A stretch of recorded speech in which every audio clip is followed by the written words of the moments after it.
En esta segunda parte vamos a ver si podemos ver un poco más a fondo el funcionamiento del driver de esta lámpara, pero no muy a fondo, porque no quiero que este sea mi último video, es algo muy raro. Acá dice, la ingeniería inversa está prohibida, así que no vamos a ir muy a fondo con esto, igual no lo iba a hacer. Pero bueno, básicamente tenemos la entrada de este lado, la salida de este otro, acá es donde van conectados nuestros LED.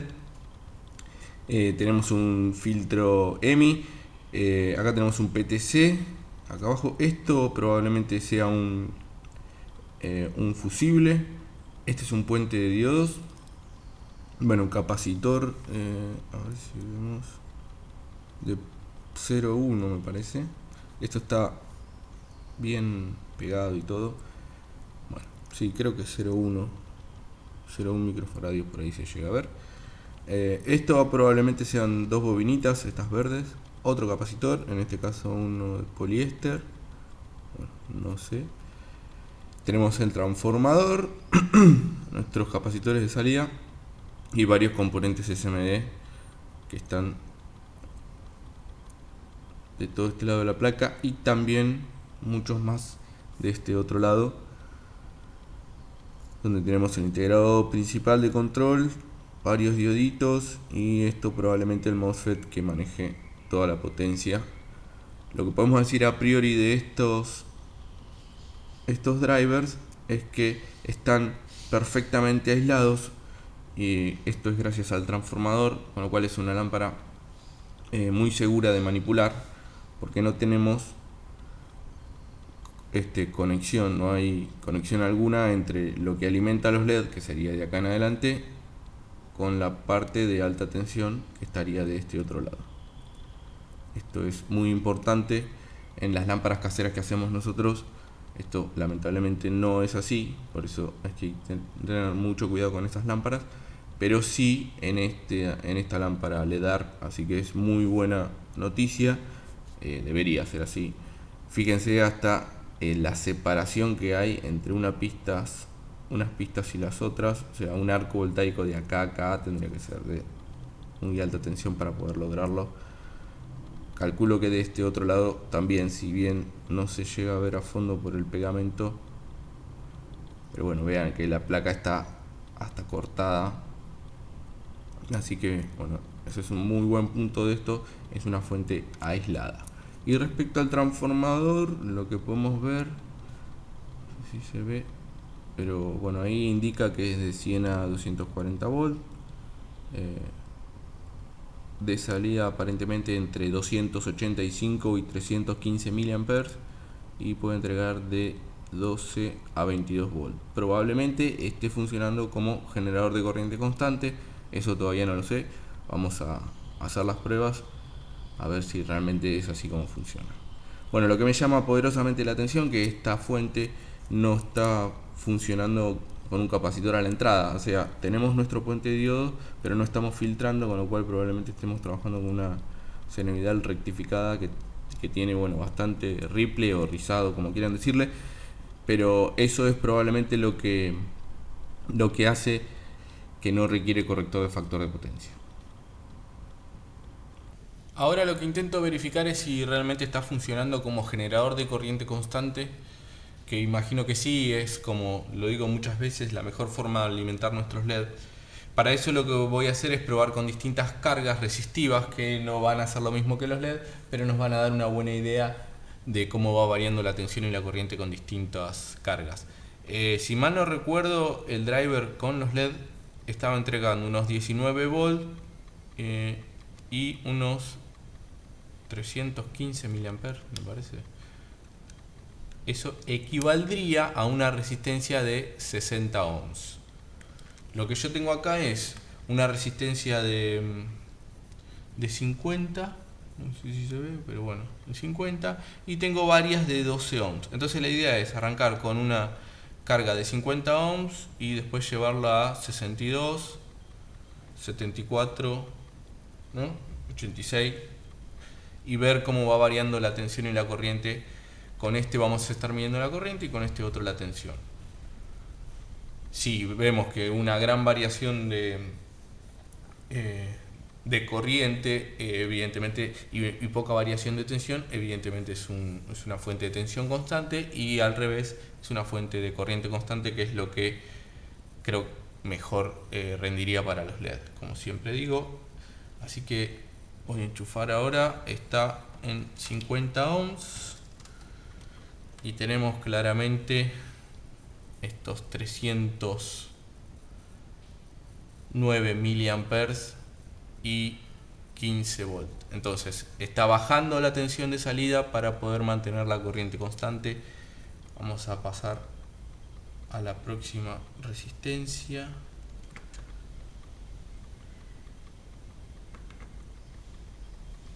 Estamos por acá. Ahí. Fíjense cómo ahora aumentó un poco la tensión para poder seguir manteniendo prácticamente constante la corriente. Vamos a pasar a la próxima.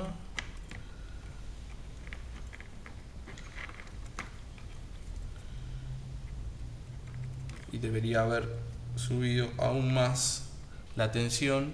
Vemos cómo sube para tratar de mantener constante la corriente. Así que evidentemente de alguna forma están censando la corriente de salida para mantenerla estable.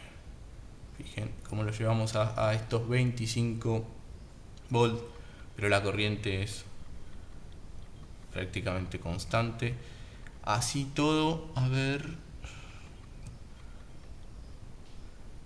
habíamos visto esa especie de ripple rizado que tiene la salida por la forma que tiene, que no la rectifica del todo. Vamos a ver si lo paso a escala para poder verlo más claramente.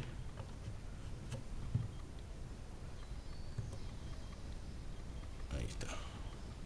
¿Sí se ve? Perdón por la pantalla rota, pero bueno.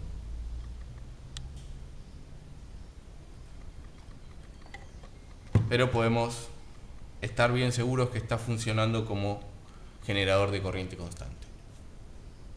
Ya la tengo casi toda rearmada la lámpara, y todas las que probé hasta ahora ninguna era dimerizable. A esta le tenía un poco de fe porque el circuito estaba bien armado y me gustaba mucho, pero lamentablemente no es dimerizable. Acá tengo un dimmer convencional. Ya que lo tengo, vamos a ver la señal que le entrega, que es bastante fea porque, bueno, así funcionan estos dimmers de alterna. Ahí está al máximo, entonces tenemos nuestra lámpara funcionando al 100%. Vean la señal que le estoy entregando, prácticamente la senoidal de línea, pero cuando empiezo a querer bajarle la intensidad, que se empieza a recortar, nuestra lámpara empieza a hacer cualquier cosa. Ahí ya está parpadeando. Sigo cada vez, le entrego piquitos más cortos y ahí ya directamente la lámpara apaga y prende, apaga y prende. Así que no es dimerizable. La verdad que era esperable, pero bueno, ya que estoy lo probaba. ¿Ven como cuando dimerizo?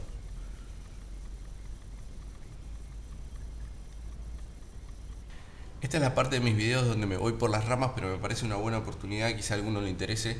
Vamos a ver cómo funcionaría este dimmer, atenuador o regulador, con una lámpara común de filamento incandescente, para que vean que realmente funciona.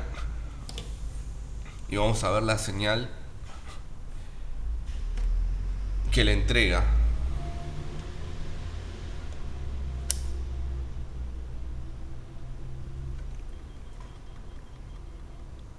Entonces, esta es la que llega a la lámpara. Vamos a prender, primero verificar que funcione, y ahí ven como si realmente es bien gradual. A ver cuando se acomoda. Ahí está. Bueno, tiene un pequeño recorte. Esto debe ser seguramente por el triac. Y a medida que vamos bajando la intensidad, ven cómo se va cortando la señal senoidal y solo obtenemos mitad del semiciclo.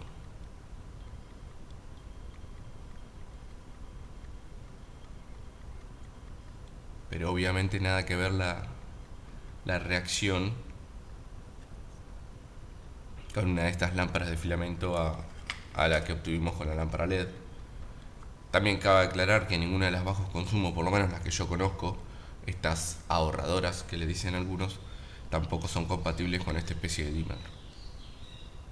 Pido disculpas por la voz, hace unos días que estoy medio mal de la garganta. Espero que se entienda de todos modos. Bueno, todavía podemos ver el filamento funcionando. Bueno, y ahí donde prácticamente llega a cero y tiene un apagado. Así que de esta forma funciona un dimmer. Está compuesto con un circuito bastante sencillo. Ahora a ver si lo podemos ver, no muy en detalle, pero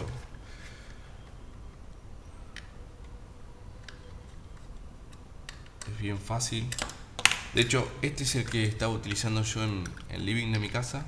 Se me quemó y lo cambié, y después me di cuenta que podía repararlo fácilmente, así que lo reparé. Lo único que tuve que cambiarle fue el triac, que no recuerdo el modelo. No, ahora lo vamos a ver. Es bien sencillita la placa. Este es el triac. Es un BT137. Bueno, una bobina, un par de capacitores. Obviamente el potenciómetro. Hay cientos de circuitos para armar esto, así que si les interesa alguno, búsquenlo en internet como variador o regulador o dimmer de alterna. Esto no sirve para LED. Bueno, sigamos con nuestra lámpara. Ahora lo que quería ver es en detalle probablemente el único aspecto negativo de la lámpara, y es esta corriente que teníamos con 100 Hz de variación. Para eso lo que voy a estar utilizando es esta especie de resistencia. Son 10 resistencias de 10 ohms de 1%, que están todas puestas en paralelo, que nos darían una resistencia total de 1 ohm. Entonces básicamente esto lo utilizo para medir corriente, pero en realidad midiendo tensión. Entonces si tenemos 1 ampere circulando por nuestras resistencias, tendríamos también 1 volt. Entonces puedo medir directamente con el osciloscopio, puedo ver la forma de onda y calcular directamente la corriente. Y son 10 resistencias en paralelo porque es mucho más fácil conseguir resistencias de precisión, en este caso de 1%, en baja potencia, que poner una sola resistencia de gran potencia es muy difícil de conseguir de buena precisión. Entonces acá básicamente son 10 resistencias de, supongamos, 1/4 de watt cada una. Como son 10, tenemos 2,5 watts en total, y este 1% de precisión supuestamente, para tener una medición un poco más certera. Ahora lo que hice simplemente es conectar esa resistencia en serie, y con el osciloscopio vamos a medir la caída de tensión que hay en estas resistencias, que, bueno, como les dije, están todas en paralelo pero en serie al circuito de los LED. Así que acá tengo el osciloscopio, que vamos a estar viendo eso en la pantalla. Ahí se ve claramente, y enchufamos nuestra lámpara. Esto solo lo hago porque sé que el circuito de la lámpara está muy bien armado y completamente aislado, si no podría volar el osciloscopio, y bueno, eso es algo que no estaría nada bien. Igual me dio un poco de miedo al conectarlo, ¿no? Pero sabía que estaba haciendo las cosas bien, que habíamos medido bien, que tiene un transformador de aislación, entonces no habría ningún problema. Bien, acá la estamos viendo la señal. Esta es la forma de corriente que le entrega a nuestros LED, que básicamente va a ser muy parecida a la tensión, pero los parámetros importantes que tenemos acá para ver, bueno, la tensión promedio prácticamente unos 300 milivolt, igual que la RMS, alrededor de los 300 milivolt. Esto quiere decir que efectivamente, como lo habíamos calculado o visto con nuestro tester, estos LED están a unos 300 miliamperes. Y después el otro factor importante es la frecuencia. Esta señal es de 100 Hz. Eso es algo que, bueno, realmente no sé cuánto puede afectar al ojo humano este parpadeo. Igual convengamos que los LED no se van a apagar nunca, calculo, en forma completa, porque no es que llega a cero, sino que siempre están montadas sobre estos 300 milivolt, llegando a un máximo de 400 y un mínimo de unos 200. Entonces están ahí. Y lo último que quería ver con respecto a estas lámparas era si la variación de corriente que habíamos visto se ve reflejada en variación de luminosidad. Y efectivamente acá, bueno, la mejor forma que se me ocurrió de hacerlo era tomando la señal del sensor del luxómetro, que más allá del valor en lux que nos pueda entregar, que eso no es muy relevante porque depende obviamente de la distancia y de la apertura de nuestras lámparas. De hecho, el valor más importante que tendría en las lámparas son los lumens, que para medirlos hace falta algo un poco más sofisticado, algo así, una especie de esfera que capta toda la luz o refleja toda la luz en un punto, bueno, no lo sé. Pero lo que sí podemos ver es la variación que genera el hecho de que a nuestros LED no les está llegando una corriente constante, sino que tiene esa especie de ripple o de ruido rizado senoidal de 100 Hz. Así que lo que hice acá fue poner en serie con el sensor del luxómetro una resistencia de 1K. Gracias Alex de Tuto Electro por darme una manito con esto, porque yo lo que buscaba era variación de tensión y en realidad este sensor aparentemente funciona por corriente, así que es por eso que le puse una resistencia en serie que está conectada al osciloscopio. Y vamos a ver cuando yo ilumino directamente con la lámpara al sensor cómo se ve esa variación de luminosidad que estamos teniendo. Les repito, yo no sé si esto es muy perjudicial para el ojo humano o no, pero bueno, hubiese sido ideal que no tuviese esa variación. Están, como ven, en el orden de los 100 Hz, que es lo mismo que habíamos visto con el amperímetro. Así que probablemente esta sea la única desventaja de esta lámpara. Bueno amigos, eso fue todo. Quería mostrarles las dos lámparas funcionando al mismo tiempo para que vean la diferencia de color entre la blanco cálida y la blanco fría. Supongo que es el momento de las conclusiones y realmente tengo que decir que es un muy buen producto. Podríamos poner los puntos a favor y en contra. Probablemente en contra, lo único que podría decir es esa especie de parpadeo que tienen, pero no sé qué tan perjudicial puede ser. Las voy a apagar. Eso lo tendría que decir un profesional de la vista.